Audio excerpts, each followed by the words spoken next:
මම මගේ දුවගේ උපන්දින තෑග්ග පෙන්වන්න ගරාජ් එක ඇරියා. ඒක උඩින් ලොකු බෝ එකක් ගහපු ලස්සන පරණ වින්ටේජ් කාර් එකක්. ඊත් එයා ඒක දිහා බැලුවේ මහා අප්පිරියාවකින්. යා මොන මගුලක්ද මේ? මගේ හැම යාළුවෙක්ටම තියෙන්නේ අලුත්ම ටෙස්ලා කාර්. ඔයාට තිබ්බ නේද අඩු ගානේ සෙකන්ඩ් හෑන්ඩ් ලැම්බෝගිනි එකක්වත් අරන් දෙන්න. මට මේ කුණු ගොඩ එපා.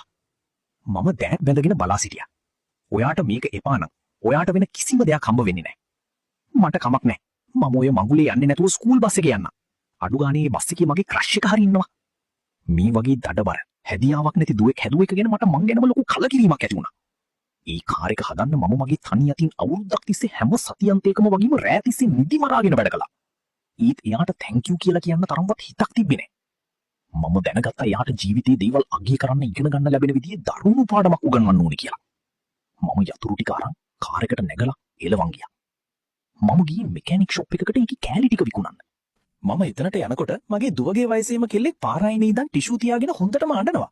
මම හිතුවේ එයා තවත් හැදියාවක් නැති දුවෙක් කියලා. ඒත් ඇතුලෙන් මට කතාවක් ඇහුණා. එයාලගේ අම්මා ඇතුලේ මැකැනික් එක්ක කතා කරනවා. එයා කියනවා මට ඔයාලගේ ෆැමිලි කාර් එක හදලා දෙන්න පුළුවන්. හැබැයි ඒකට ඩොලර් 5000ක් යනවා. අම්මා එයාගේ අත් දෙකින් මූණ වහගෙන අඬන්න ගත්තා. අපිට එච්චර සල්ලි නෑ. එයා එළියට ගිහින් දුව ළඟ දන ගහගත්තා. I am sorry මැනික. මේක හදන්න අපිට සල්ලි නෑ. දැනට බස් එකේ යන්න බලන්න. මට තේරුණා මේ කිල්ල මගේ දුවට වඩා දේවල් අගය කරන්න දන්න කෙනෙක් කියලා. මම අතේ තිබ්බ යතුරු ටික දිහා බලලා හිතුවා මගේ දුවට පාඩමක් උගන්වන්න මීට වඩා නියම අවස්ථාවක් ලැබෙන්නේ නැහැ කියලා. "Excuse me දුවේ. මගේ ළඟ කාර් එකක් තියෙනවා. කවුරුත් එපා කියපු. ඔයාලට ඕනේ නම් මේක ගන්න." අම්මා ඔළුව වනලා බෑ කිව්වා. "මම මේක අගය කරනවා සර්. ඒත් එපා සර්." මම දැනගෙන හිටියා. එයා නිකම් කරදර නොකර ඉන්නයි මේ බොරුව කිව්වේ කියලා.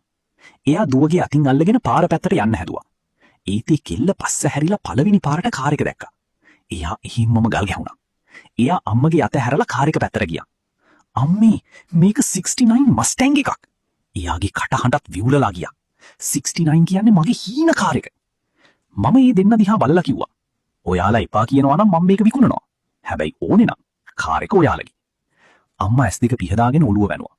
මම මේ දුවට යතුරු ටික දුන්නා. "මගේ ගෙදරට පස්සෙන් එන්න. මට ඒකේ ලියකියවිලි ටික ගන්න ඕනි." එයාලා මගේ පස්සෙන් අපේ ගෙදරට ආවා. කාර් ඇවිත් නවත්තන සද්දෙට මගේ දුව එළියට ආවා. අර කෙල්ල මගේ දුව පැත්තට දුවගෙන ගියා.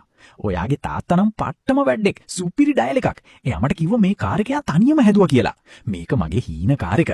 එයා ඔයාටත් කාර් එකක් හැදුවද? මගේ ප්ලෑන් එක වැඩ කරනවා කියලා තේරුණු නිසා මම හිනාවක් දාගත්තා. මගේ දුවගේ මූණ තරහටම තද රතු වුණා. එයා හරියට පුපුරන්න වගේ බලාගෙන හිටියා. නෑ, එයා ඔය වගේ දේවල් වලට ආස නෑ. එයා ආස ටෙස්ලා වලට. අර කිල්ල මගේ දුව දිහා බැලුවේ මහා පහත් කරලා බලන විදිහට. මොකියක්ද මන්ද මේකිනම්.